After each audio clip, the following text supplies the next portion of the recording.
You are Black in the Green Room with me, your host, Keith Underwood, and this is your spot for real talk about entertainment with entertainers, creatives, and showbiz professionals. Joining me in the room today is actor Columbus Short. Columbus, what's up, and how you doing, brother? Welcome to the room. I'm glad to be in the room. I'm blessed. I'm blessed. Another Oh, day in the living. Have no complaints. yeah. Man, tell me a little bit about the artwork behind you. It looks very interesting. Yeah. So 2 years ago, I started an NFT company called. It's a tech company called Orca United Society, which we are like a multimedia entertainment Web3 entertainment company. The future of engagement, interaction with media, with entertainment, music, movies, film, television is going to be in Web3 soon, where you can put on Oculus and watch a movie, go into a metaverse and watch, go to a party or go to we could have a mind your business, premiere, episode party, watch party in a metaverse. And these are orcas. And we minted all of these. And, we sold them as NFT, as artwork, art collectibles. Nice, man. I love it. I love it. So you're creating this whole immersive experience. Yes, yes, very much so. Yeah. Brother, you started out as a dancer and choreographer. Just talk to me a little bit about that. Well, to be honest, I started off as an actor. Okay.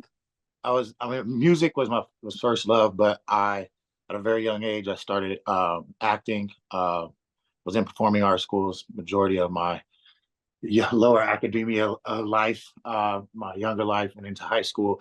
And then, you know, I was grinding as a kid, auditioning, and it got a lot of disappointment, right? Mm. So, more you get 1,000 no's before you get that one yes. And so I got older, and I was about 17. I went on tour with the Broadway show Stomp. Traveled around the world, till I was 19. Came home, and all my friends were dancers. They were making good money. So I started taking dance classes and ended up just kind of catapulting in the dance game. Ended up choreographing for multiple artists, Brandy, Britney Spears. And worked with tons of artists. And then at a certain point, I said, I got to go back, and I'm going to give Mm. it really one more go. So at 21, I quit dancing and went 100% into my acting career, and it kind of just things were happening like back to back to back to back. I got That So Raven on Disney, and then I got a bunch of guest stars, and then I finally got accepted with this film at Universal called Accepted. Did Save the Last Dance too, and then the life changing project landed in my lap, and I was ready. I talked about it with my students. I teach a lot of online master classes. I'm starting one again on Friday called my summer intensive. But I teach my students about preparation meeting your destination. And when Stomp the Yard came across the table, I was ready to dance that movie. I was ready to act that movie, and I was ready to step that movie. So it kind of was uh, a perfect marriage with my skill sets and with the content in the film, and it changed my life. Yeah. Brother, you mentioned earlier that, that it was very disappointing, when you went and did an audition, prepared for an audition, and then you didn't get the part. How did you deal with those disappointments? When I was younger, I wasn't, I'm competitive. I was an athlete as well. And it just, it's like you said, you prep, you know, uh, you do all this work the night before, kind of restless, nervous, driving all the way from, Long Beach or Inglewood, wherever we were living at the time, into Hollywood and into LA, these long hours on the freeway in the middle of the day, afternoon. And you get in there, and you do your thing, and sometimes, the casting director wouldn't even look up. Like Mm. she didn't even looking at me. And you would leave just kind of each time it just chipped away at your, it got me to start doubting myself. Like, am I even gonna? It's already so much doubt. Like, I'm never gonna be able to make it. I'm never gonna be it. And then, you know, at some point you have to just say, I got this, and Hmm. that I won't take no for an answer. I won't. I told my mom all the time, you need to have something to fall back on. Well, I fall back on music. Well, well, I'll fall back on the choreography. Well, you need to have something real to fall. I'm gonna fall back on something in the entertainment. And so Right. as I maturated other gifts, it made me more confident in my theatrical gifts as an actor, and I went fearlessly. And I think that's what most people, you have to be fearless because they can smell insecurity, they can Mm, smell nerves, they can smell it when you walk in the door. like But sharks in the water. yeah, yeah. Yeah.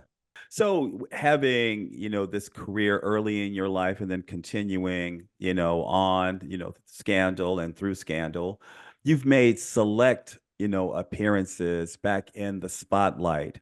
What does it feel like now to be back in the public sphere with your new bound sitcom, Mind Your Business? It feels great, to be honest. I missed I missed I missed being on a team. I missed um being held accountable. I missed, you know, working with a crew and a cast that everybody's focused on one goal and just to make the best possible show you can.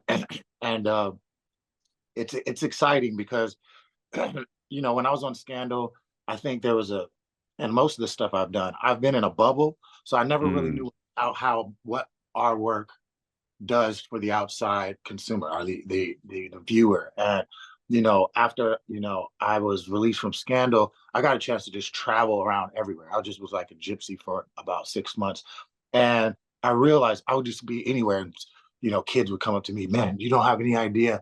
I went to college because of Stomp the Yard, or mm, we stopped watching Scandal after Harrison died, and I feel that Mind Your Business is a cultural piece.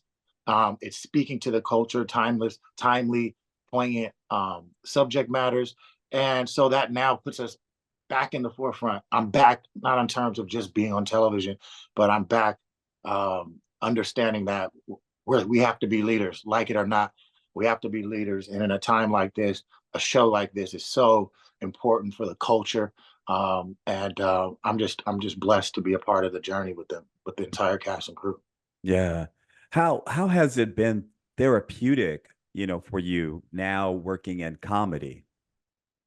Oh, comedy has always been an outlet for me. I started very young.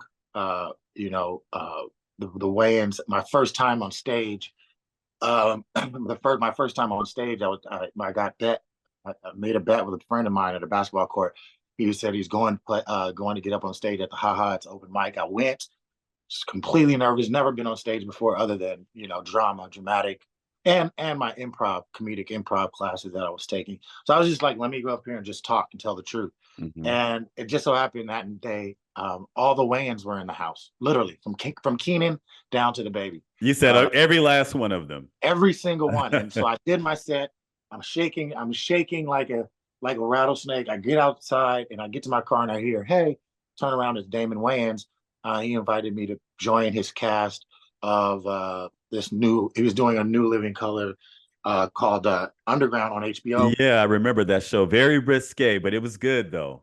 Yeah, I didn't get to do it because the day, I ended up getting accepted and I had to take that movie. So anyway, it was always, so I was on stage all the time back then, and my career took off. I wasn't on stage that much at all, really. And so, once I got Mind Your Business, it's just been like, this is me. I get to be free, and I love, shout out to Bentley Kyle Evans, a fearless leader, that he allows me to, give him what he wants on the page, the first take, and then he allows me to just live. Hmm. And it's so freeing. I mean, I'd be exhausted at the end of the days, but it's that's what I love about it. Comedy is therapeutic, it's cathartic, and it's just amazing to be able to do it and be in households every week, them seeing me act a fool. Yes. How close are you, Columbus, to your character Um, and Mind Your Business?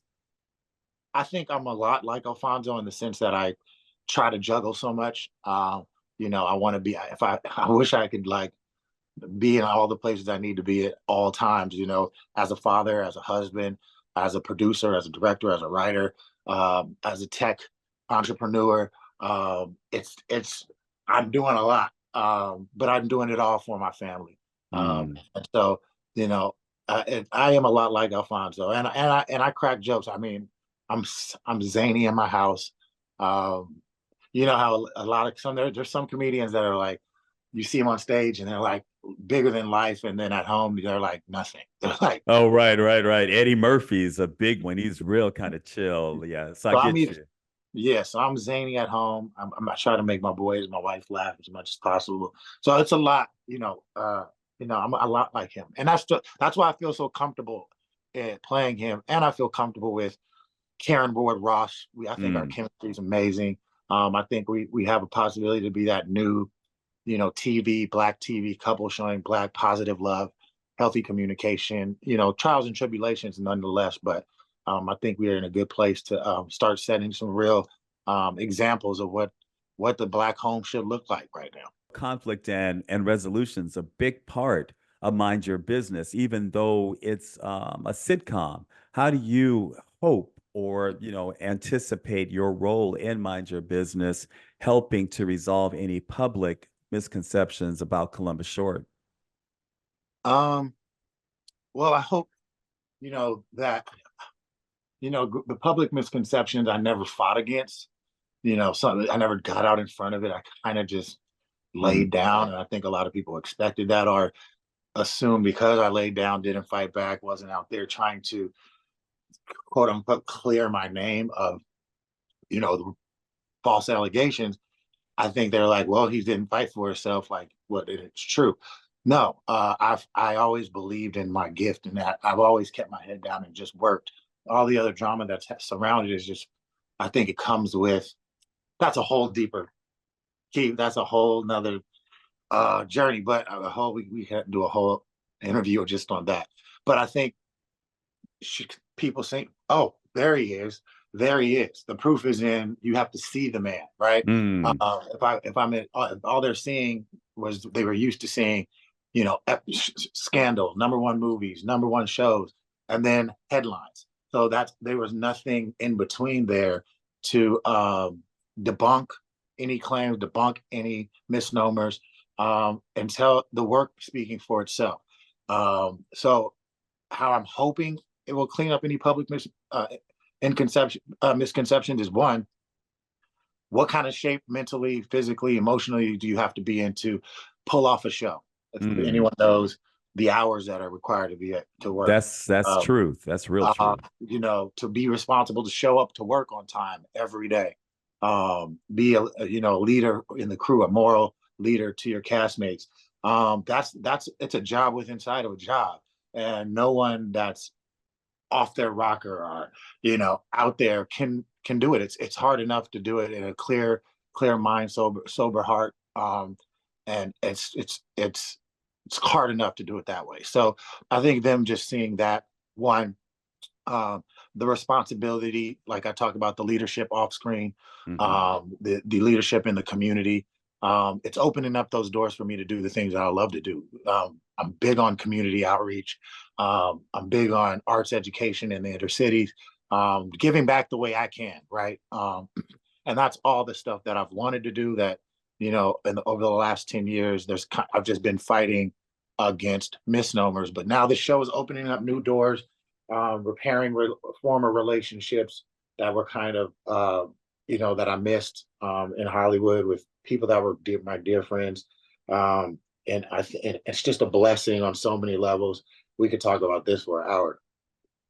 Yeah. I appreciate that, man. Thank you for your honesty, man. I appreciate that. This show, Mind Your Business, is unapologetically, Black, and you alluded to that a little bit earlier in our conversation. I mean, even down to the fact that you guys had a whole episode about the importance of Black history. What has the support of the Black community, what has it meant to you? This is what I'll say, man. Black people when they ride with you, they ride with you. That's what Hmm. I love. That's what I love about our people. We can't fool them. We can't just throw spaghetti out there on against the wall and hope it sticks with the culture. They know, people are very much more savvy and educated, and their palates are different and what they want. With all this advent of the streamer and all these shows that come out, they know what's good and they know what's bad. And for me to be back on television, I didn't know how I was going to be received, uh, Mm, either negatively or positively, of how I would affect the numbers, either negatively or positively. And I'm just so blessed to have, I call them co-stars, not fans, CO mhm, stars. Like Rihanna has the Navy, Beyonce has the Beehive, Columbus. I have the co-stars, and they show up. They've shown up for me throughout my career. You know, helping get #1 movies like Stomp the Yard, and showed up, came from Stomp the Yard, and followed me over to Scandal, helped mhm, those numbers go up, and to see them here, showing up 2 million viewers, you know, on Bounce TV is just, it's phenomenal. I was not shocked.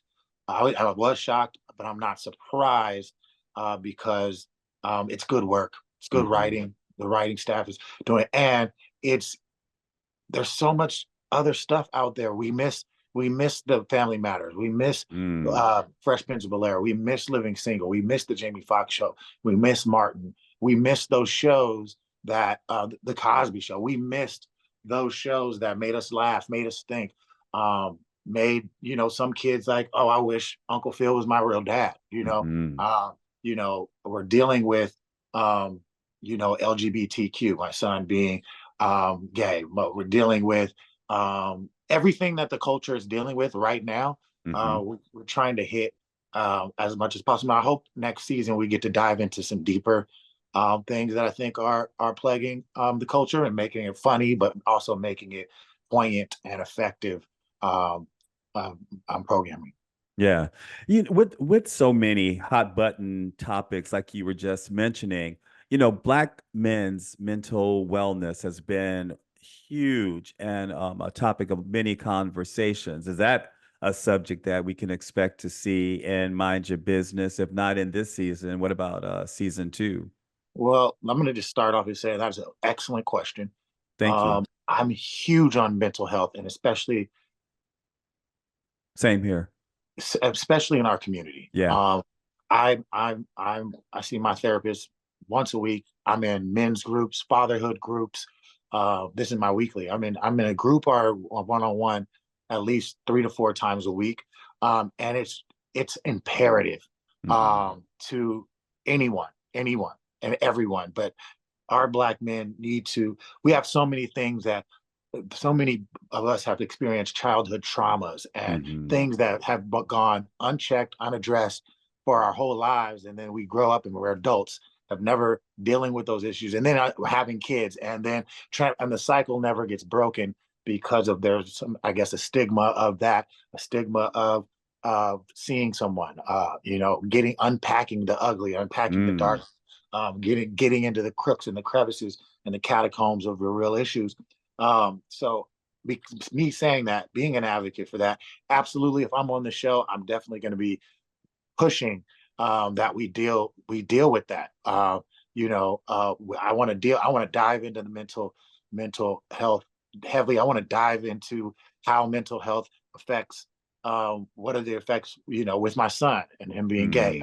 Mm. What are the effects? What are the effects? What happened? Well, there is some a little sprinkle of it in the coming episode, but I think next season we can really dive into what that looks like. What does depression look like? What is Mm. what what does your anxiety look like? Why is alcoholism so rapid in our community? But it's not because they're just alcoholics. What is the core reason of why they started drinking? What are they bearing? What are they numbing with drugs, alcohol, promiscuity, all of that stuff. It comes from somewhere, and I think diving into the mental health component and aspect of it is a mandatory assignment. I think we have as actors, writers, producers, and people propagating an agenda to American Black people. And what is that agenda we want to propagate? Mm. Let's propagate, not killing, not big trucks, big bling, da da da. But the mental health, man, it's hyper important. Absolutely, absolutely. What with Mind Your Business being so much. It's a sitcom, it's family values and whatever that takeaway is for people. What do you want audiences to be the primary takeaway with Mind Your Business? I want. We were talking about this in therapy. Kind of look how that Full segue. circle, right? Yeah. About forgiveness, right? And I read the reason I say that is because if you see every episode, there's we have this event space. There's a big event, and it takes our family to make it happen together. And it's hard to work with family. Oh yeah. It's hard to have family. The arguments, the fight, the this, the that, and the this. If you find it, if you really watch the show and put it in succession, at the beginning of the show, I think it's like the formula. There's always an issue. There's a plan. The plan attempts to get executed. There's always an issue, but by the end of it, I want the people to take away that we can't complete any mission without forgiveness. Um, in your forgiving yourself, forgiving your family members, and coming together as a unit, you can accomplish anything. And I think in a world where families have been broken for many years, many years, the divide of the Black family has been almost seemingly strategic. Hmm. Uh, Hmm. and I want them to take away that I want a family. I want my family to be strong like that. I want my family to look like the Williamses. And Mm. it's great that we can be in the American people's homes and they see faces that look like theirs. Not perfect, not rich, not poor, but doing the best they can through with their love for one another, their loyalty to one another, and their ability to forgive and move forward and execute whatever they need to execute as a family unit. And so that's what I hope they take away. A strong family unit in the Black community is much needed. Yeah.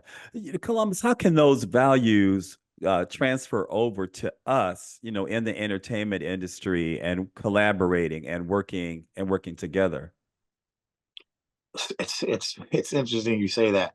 Um, if you've kind of looked at Hollywood, you notice like everyone has their own island, right? It's Hmm. like Absolutely. everyone has their own island. Like we've never seen Denzel and Eddie Murphy do a movie together. We've never Hmm. seen Will and Denzel do a movie together. We've never seen, it's everybody has their islands. But it's interesting that I was just talking to somebody about this. If all the creatives that are all the creatives, all the amazing talent, all the radio personality, there. If we came together as a family in the entertainment business that of Yes. people of color, I mean, the things that we could accomplish would honestly be world changing, to be real. And the reason why I say world changing is because, believe it or not, Black people, our culture affects the world. It has affected Absolutely. the world. Kids in Korea, the way they're practicing basketball, the way they're singing, the way they're dancing, the way they rock their clothes, the music they listen to, and all over the world, France, Africa, uh, China, Japan, Europe.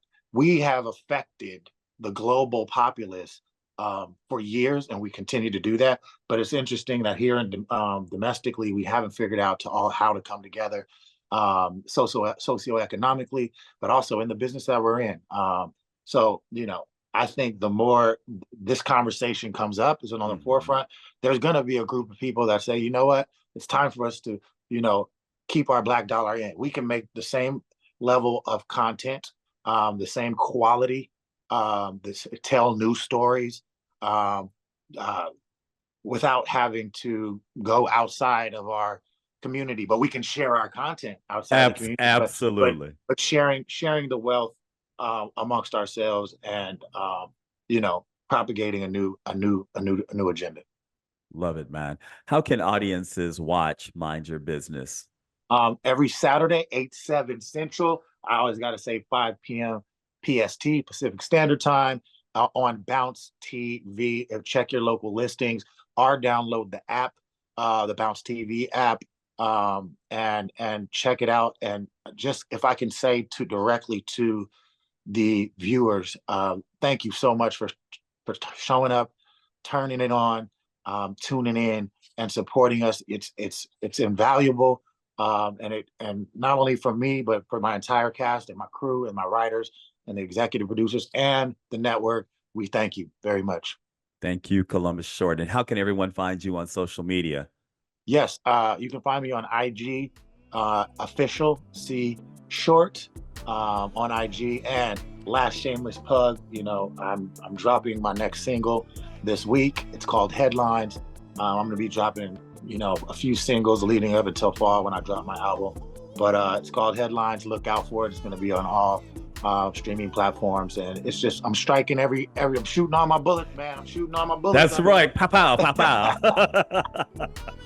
I love it, man. Everyone, please follow me, Keith L. Underwood, on FB, and then Mr. Keith L. Underwood on Instagram. Columbus Short, thank you so much, brother. I really, really appreciate this great conversation. Great conversation. Thank you for having me. All right. Until next time, this has been Black in the Green Room.